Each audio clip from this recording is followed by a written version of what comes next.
Our guests this morning are excellent but a bit miserable. United View TV presenter and broadcaster Flex and broadcaster Nubaid Haroon, who as a Liverpool fan could have done with a United victory yesterday. And we start with that Manchester derby and the fallout from that win for Pep Guardiola's side at the Etihad. We'll talk about City's performance, I promise, but first to Manchester United. Right, Flex, Gary Neville and Roy Keane, they accused the United players of giving up. First of all, do you agree? Yeah, I think it's very difficult to disagree with the performance, not only in the whole second half, but in those last 25 minutes in particular. After that third goal, you look at the minimum requirements to win a derby or to compete in a derby, or the minimum requirements to even get a result against City. You have to be at it. You have to have every player willing to put in effort. You have to have every player willing to win their tackles, beat their opposite number.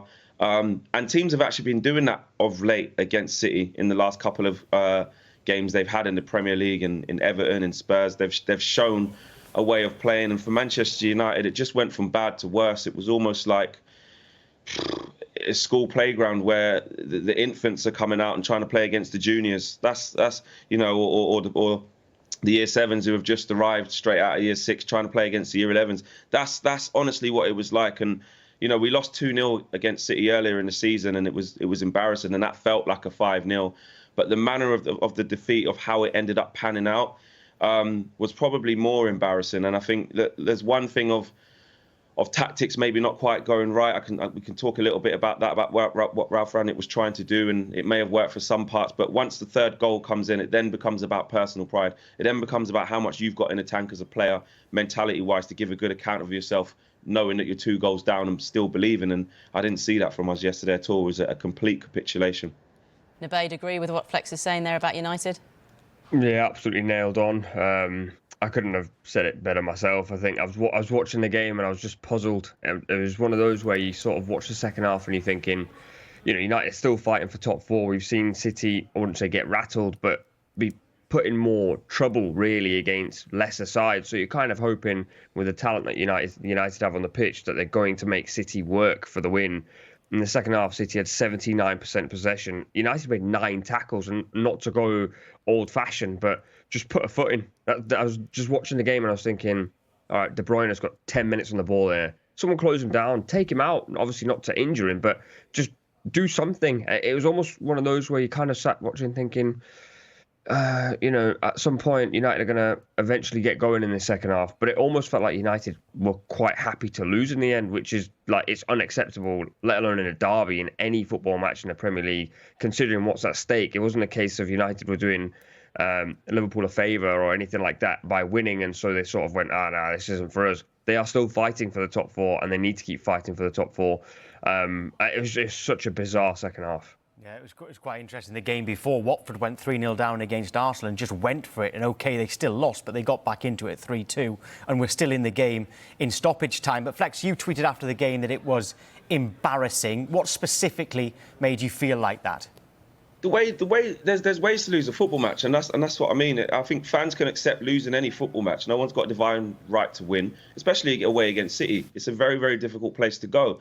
But we've proved, even under Ole Gunnar Solskjaer in the last couple of years, that actually, if you've got willing runners and people buying in for that particular game, at least, we can come up with something. And you know, the way that we lost the game, it was embarrassing. The players couldn't. To me, it looked like the players couldn't wait to get out of there quick enough. And you know, we have all this build up for the derby, and you know, we had Paul Pogba talking and Kevin De Bruyne talking. Fantastic build up on Sky.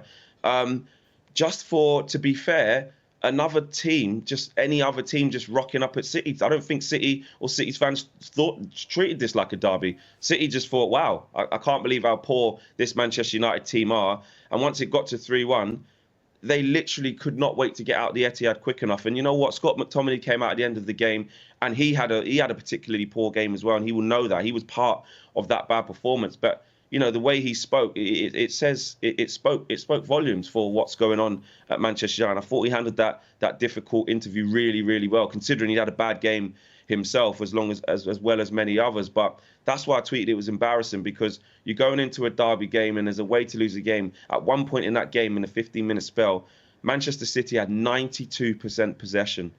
92% possession. That, to me, is a team, and before the game, Sky were doing great comparisons about, similar budgets spent, similar squads assembled in terms of the investment and the resources put into the squad. And you're telling me that there's a spell in the game where Manchester United Football Club have 8% possession. That's not winning 1-0 with 2 minutes to go. I'd concede that then, trying to hold on to it. Absolutely unbelievable. So that's why it was embarrassing. Nubaid, those possession stats are just staggering. 92%, 8% for Manchester United. Is that a lack of work rate from United in that period, or a masterclass by City, or is it a combination of both?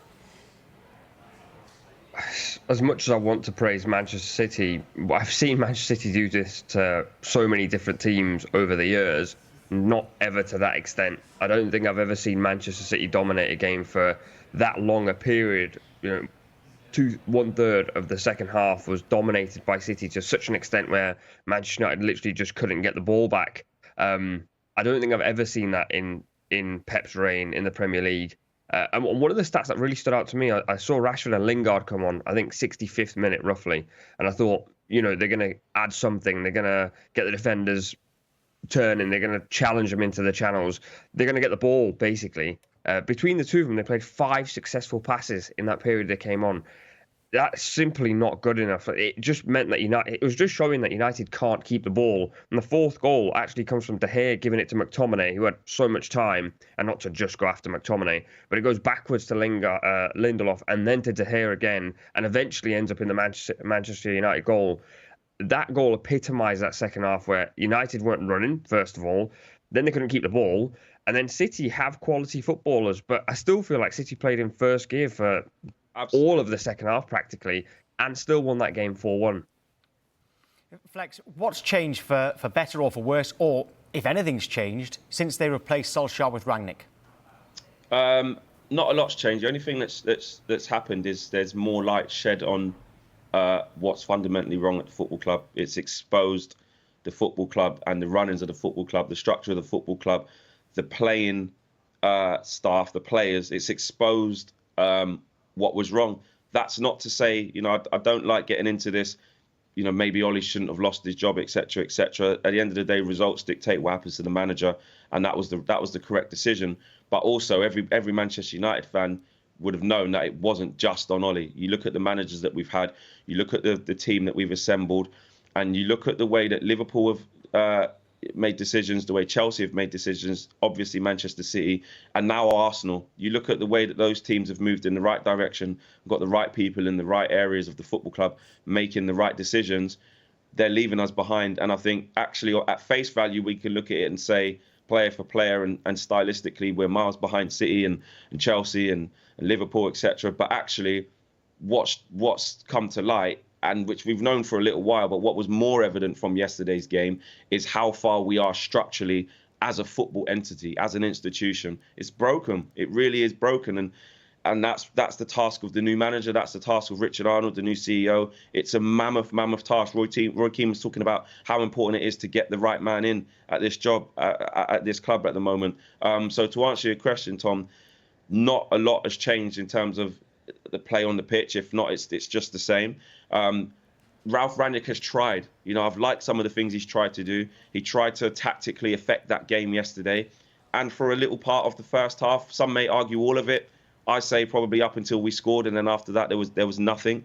Maybe at 2-1 there was nothing. But he stylistically tried to change that game and try something, and it didn't work. And in the end, to me, it turned into naivety. Maybe we might talk about it, but I just feel like something had to change. Leaving McTominay and Fred by themselves as 2 midfielders away at the Etihad when we've had problems in that area, that's almost like we're saying our midfield's fine and those two are fantastic, so we'll give them chances to dominate the game. And De Bruyne was picking up half spaces, Bernardo Silva was picking up half spaces, and McTominay alluded to it in his own interview, saying that they were getting in behind me and Fred. Ralf Rangnick, I thought, was a little bit naive, not changing the system. However, there's so much more wrong than what Ralf Rangnick's trying to do. He's got 2 hands tied behind his back at the moment. Whatever he's trying, the players aren't picking up. He's only there for a short time. I think the players can see that. There's a lot of uncertainty at the club, and it's going to be more pain until we get some stability. Flex, one of the big talking points, certainly before the game, during the game and after the game as well, has been surrounding Cristiano Ronaldo. Absent yesterday, Ralf Rangnick saying he was out with a hip flexor problem. Do you think there's an issue in their relationship? Doesn't add up, does it, Emma? It does sound a little bit peculiar, to be honest with you. I mean, Ronaldo is somebody who is always fit. Ronaldo is somebody who has a fantastic injury record, and this hip flexor situation just keeps popping up. If you add the Edison Cavani situation into that as well, Ralf Rangnick gives press conferences saying that, yeah, Eddie's fine, he's trained with us, he looks good, he should be part of the group. And then match day, you know, he's telling stories saying that my medical team basically come in and said that he wasn't ready, and that's happened far too often as well. I don't know the players personally, so you don't want to be brandishing that he can't be bothered or he can't be, you know, asked to play. I don't like doing that, but I would have to say something definitely seems up, because it's not something that we see. And maybe the presence of Ronaldo in terms of dropping him for such big games, is there a little bit of a strategy there to avoid that and blame the hip flexor? Maybe there is. I think it's difficult to definitely say that, but it seems like something's off. It doesn't add up to me. Right, Nubaid, the other thing that would back Flex up there is that Ronaldo's sister liked a post on Instagram which said Cristiano Ronaldo is not injured, he is not ill. Now, of course, that could mean anything, could mean nothing, but what did you make of that? Interesting is the Ronaldo circus at this point, where it's something's happening every single week. And I think where you've got a man who's just got the job, who's only here temporarily, which already is a bit of a problem because the players know he leaves at the end of the season, someone else comes in. And then you have this added situation on top where last week I think it was Ronaldo and Maguire about a captaincy debate, which apparently never happened. There was, I think the week before, Ronaldo refusing to be on the bench for a game, and obviously this is all rumours. And then now, of course, against Manchester City, the big game you expect Ronaldo to play. And as much as I like what Ralf Rangnick did tactically, in a brave sense, it was senseless at a point, because Manchester United have beaten Manchester City before playing a low block and basically hitting the channels. But they didn't do that. They put their two most effective passes of the ball with the back down to goal. If you were going to do that, you should have just played Ronaldo, because that's practically what he's been doing. I just think at this point where it feels like Ralf Rangnick saying, I didn't actually really want Ronaldo too much, and Ronaldo saying, I'm loving being here because I can give the fans some moments, but the fans are also stuck in the middle as well, because they love the moments, but at the same time they understand that Ronaldo is stopping them playing progressive football. And then on top of that, you've got all this stuff going on Instagram and on Twitter. It's just it really does something at Manchester United at the moment, because it is a circus. There's things going on all the time with various different characters, and there's a new class clown every week. Oh dear, class clown. Right, guys, we're going to move on very shortly, but Nubaid, do just want to get your thoughts on Manchester City before we do, because we've talked at length about Manchester United. Pep Guardiola saying that second half was one of the highest levels that they have played at in years. What did you make of those comments? And as a Liverpool fan, how worried are you? That's Pep just being clever, to be honest. I love Pep's interviews after they play Chelsea, when he mentions how good they are after they don't beat Chelsea. I think it was almost like a little bit of I guess a bit of salt in the wounds for United, basically saying that we played so good and actually you guys just can't keep up with us, sort of thing. I think there is a little bit of him maybe saying, people are talking about Liverpool a lot here and this is Liverpool's title race, but City are still dominating the title race. They are still 6 points clear. They have been in the lead practically from the get-go. They've shut off Chelsea's title race just by being so good, and Liverpool are just sort of holding on at the moment. I don't think City shifted out of first gear in the second half. I dread to think what would have happened if they did, if they started to play at the level we know they can. It could have ended up being 6 or 7-1. I think honourable mention to Grealish. I thought he was very, very good, and I think it's around that period now where I think those Pep signings start to work and he starts to figure out how they work. I thought Bernardo was outstanding, making overlapping runs all game to allow him inside. But in terms of like how good City were, I thought the second half was all about how bad Manchester United were, which made City look really good.